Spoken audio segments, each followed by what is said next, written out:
Everyone, आज की इस वीडियो में हम लोग सीखने वाले हैं काफ़ी इंपॉर्टेंट फ्रेजेस जो कि डेली यूज़ होने वाले फ्रेजेस हैं। अगर आप डेली इंग्लिश बोलना चाहते हैं, डेली फ्रेजेस यूज़ करना चाहते हैं तो आपको ये सारे फ्रेजेस की प्रैक्टिस करनी चाहिए और आपको डेली यूज़ करना चाहिए, ठीक है। अब हम वन बाय वन करके यहाँ पे जो है फ्रेज सीखते हैं। तो देखो, सबसे पहला फ्रेज क्या है हमारा कि कितने दिन लगेंगे वो बताता है, और फ्यूचर के लिए हम शैल या विल यूज़ करते हैं। अब यहाँ पे कितने दिन है तो कितने दिन या कितने समय के लिए हम हाउ लॉन्ग का यूज़ करते हैं, ओके। तो अगर हमें कहना है कि कितने दिन लगेंगे तो हम बोलेंगे how long will it take. How long will it take यानी कि यह कितना समय लेगा। नेक्स्ट देखिए, यह दरवाज़ा बंद क्यों है। क्वेश्चन है कि यह दरवाज़ा बंद क्यों है, तो why is this door closed, ठीक है। Why is this door closed मतलब यह दरवाज़ा बंद क्यों है। नेक्स्ट है हमारा कि आज कौन सी फिल्म लगी है। ये देखेंगे आज कौन सी फिल्म लगी है, तो कौन सी का इंग्लिश होता है विच, ठीक है। तो विच के साथ नाउन जो है जस्ट हम ऐड करते हैं कभी भी। तो यहाँ पे कौन सी फिल्म, तो फिल्म क्या है, नाउन है, तो विच के साथ सबसे पहले वो नाउन आएगा। तो अब यहाँ पे देखिए आज कौन सी फिल्म लगी है, इसके लिए बोलेंगे which movie is on today, ठीक है। मतलब आज कौन सी फिल्म लगी है, which movie is on today. Clear. Next है आप इतने परेशान क्यों हैं। क्या है कि आप इतने परेशान क्यों हैं, तो ये जो है ये WH क्वेश्चन है कि आप इतने परेशान क्यों हैं। इसके लिए हम बोलेंगे why are you so worried. Why are you so worried, आप इतने परेशान क्यों हैं। नेक्स्ट देखिए, तुम मुझे क्यों नहीं समझते, तो तुम मुझे क्यों नहीं समझते के लिए हम बोलेंगे why don't you understand me. Why don't you understand me, तुम मुझे क्यों नहीं समझते, हम बोलेंगे why don't you understand me. Next है मैं आपसे कुछ पूछ रहा हूँ, ठीक है। मैं आपसे कुछ पूछ रहा हूँ, रहा हूँ, रहा जैसे आ जाएगा कंटिन्यूअस को दर्शाता है यानी कि इम्परफेक्ट को, और हूँ है तो जाहिर सी बात है ये प्रेजेंट इम्परफेक्ट को दर्शा रहा है। तो इसमें हम वर्ब में आईएनजी लगा के ही बोलते हैं। तो जैसे मैं आपसे कुछ पूछ रहा हूँ, इसके लिए बोलेंगे आई एम आस्किंग, वर्ब में आईएनजी आ गया। मैं पूछ रहा हूँ, आई एम आस्किंग यू, मैं आपसे पूछ रहा हूँ। अब यहाँ से कुछ के लिए समथिंग आ जाएगा, I am asking you something, मैं आपसे कुछ पूछ रहा हूँ। उसके बाद देखेंगे तो क्या आप मेरी बात सुन रहे हैं। ये भी आपको समझ में आ गया होगा कि आईएनजी हमें यहाँ लगाना होगा क्योंकि रहे हैं। तो हम बोलेंगे are you listening to me. इसके लिए हम बोलेंगे are you listening to me, are you listening to me. Next है हमारा यहाँ पे कि क्या आप मुझे पहचानते हो। अब देखो यहाँ पे जैसे ही ता ते ती देख लेना और इसके बाद है हो हूँ देख लेना, तो समझ जाना ये प्रेजेंट इंडेफिनिट है। और इसके अंदर जो वर्ब आता है वो डू डज ही आपको जो है देखने को मिलेगा जब आप इंटेरोगेटिव या नेगेटिव बनाएंगे। तो यहाँ पे ये इंटेरोगेटिव सेंटेंस है, ठीक है। एक मिनट इरेज कर लेते हैं। तो ये हमारा इंटेरोगेटिव सेंटेंस कैसे पता, ये प्रेजेंट इंडेफिनिट का इंटेरोगेटिव है क्योंकि यहाँ पे क्या पहले आया है, और प्रेजेंट इंडेफिनिट की पहचान हमें ते हो से मिला है। तो हम बोलेंगे क्या आप मुझे पहचानते हो, तो इसके लिए इंग्लिश में हम बोलेंगे do you know me. Do you know me, no का मतलब होता है जानना, ओके। तो हम क्या बोलेंगे डू यू नो मी। अब आइए नेक्स्ट जो है फ्रेज देखते हैं हम लोग। तो नेक्स्ट फ्रेज क्या है हमारा यहाँ पे कि मैं तुम्हारे लिए क्या लाऊं, ठीक है। तो मैं तुम्हारे लिए क्या लाऊं, ये जो क्या आ गया तो इसका मतलब ये इंटेरोगेटिव सेंटेंस हो गया WH वाला। तो क्या की इंग्लिश व्हाट होती है, तो वो पहले आएगा, ठीक है। तो यहाँ पे क्या हो जाएगा, यहाँ पे हो जाएगा, एक मिनट मैं थोड़ा इरेज कर दूं पहले।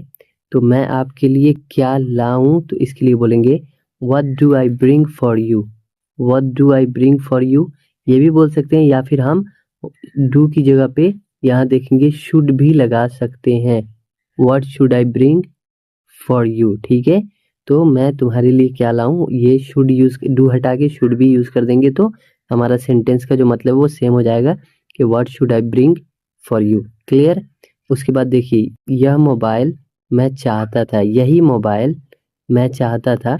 तो यही मोबाइल के लिए हम बोलेंगे this is the very mobile, यानी कि यह वही मोबाइल है, ठीक है। This is the very mobile का मतलब यह वही मोबाइल है जो मैं चाहता था।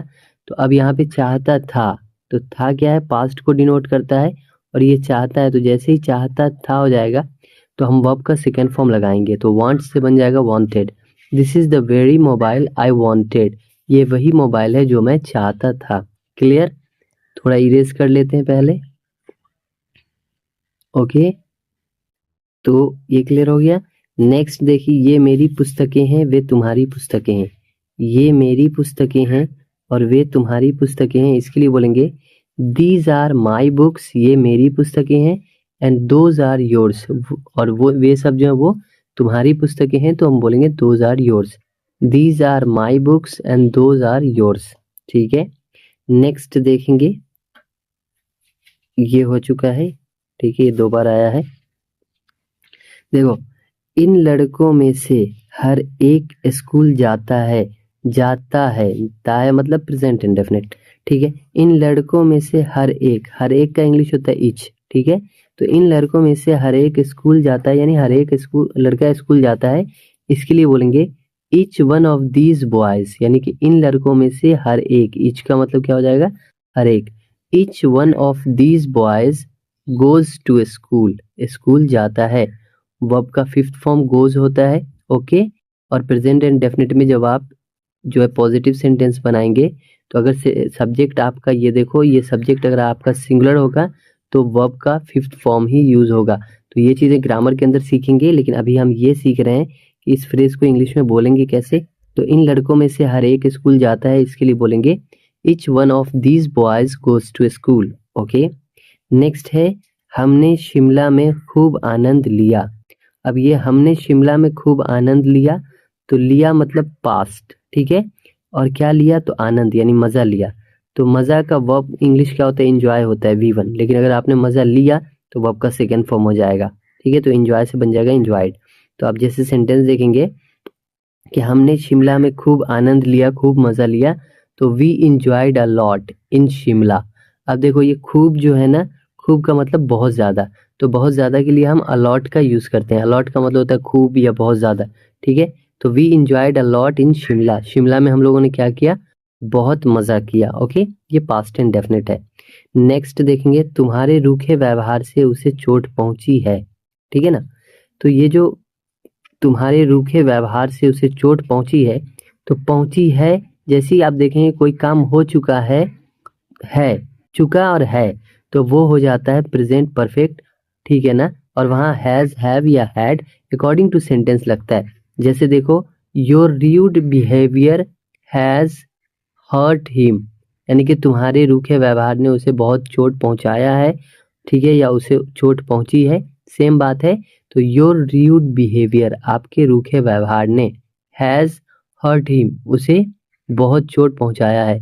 ये जो है ना, हर्ट का 3rd फॉर्म ही है। ओके, हर्ट का 3rd फॉर्म हर्ट ही होता है। तो your rude behaviour has hurt him, आपके रूखे व्यवहार ने बहुत चोट पहुंचाया है। उसके बाद देखेंगे, नेक्स्ट है हमारा, यह किताब तुम्हारे किसी काम की नहीं है।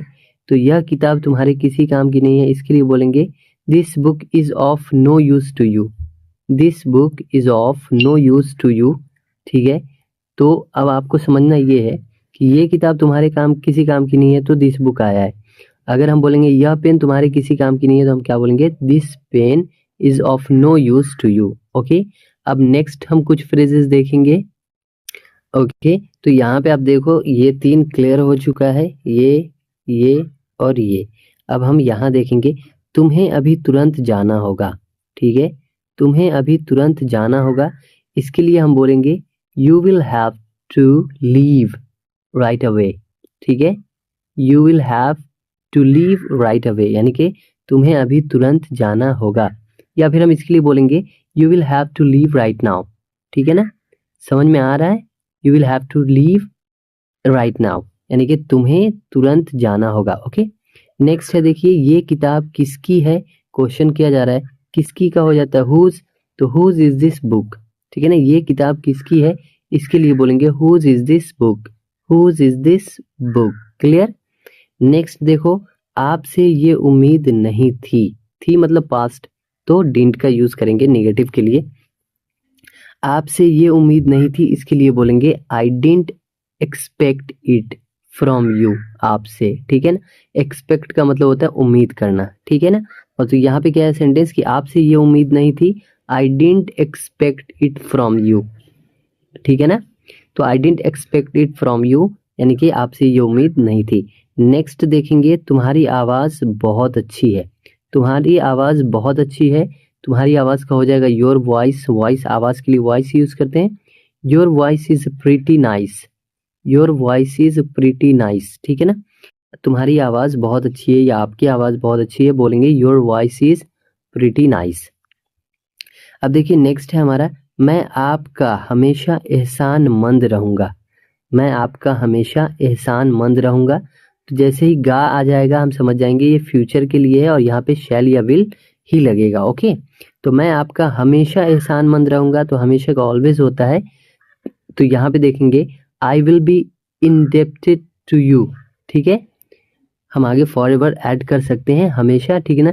I will be always indebted to you, या फिर हम ऑलवेज भी यूज करेंगे। आई विल बी, यहाँ पे देखेंगे काम क्यों नहीं कर रहा, हाँ आई विल बी, ये इरेज क्यों हो रहा है, ओह सॉरी, ओके। तो यहाँ पे क्या है, I will always be indebted to you, या फिर आप इतना भी बोलेंगे तो चलेगा कि I will be indebted to you, मैं आपका एहसानमंद रहूंगा। इंडेप्टेड का मतलब हो जाता है एहसानमंद होना, ठीक है, एहसानमंद। नेक्स्ट जो लास्ट है वो ये है कि दरवाजे पे कौन खड़ा है, ठीक है ना। तो दरवाजे पे कौन खड़ा है इसके लिए बोलेंगे who is at the door, who is at the door. आप यहाँ देखेंगे who is at the door यानी कि दरवाजे पर कौन खड़ा है। तो आज के लिए बस इतना ही रखते हैं।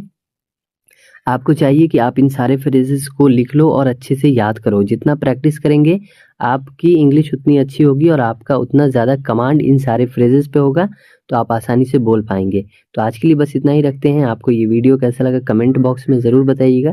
साथ ही अगर आप नए हैं तो चैनल को सब्सक्राइब कर लीजिए और वीडियो को लाइक ज़रूर कीजिएगा। मिलते हैं नेक्स्ट वीडियो में नए टॉपिक के साथ, तब तक के लिए bye bye. Thanks for watching.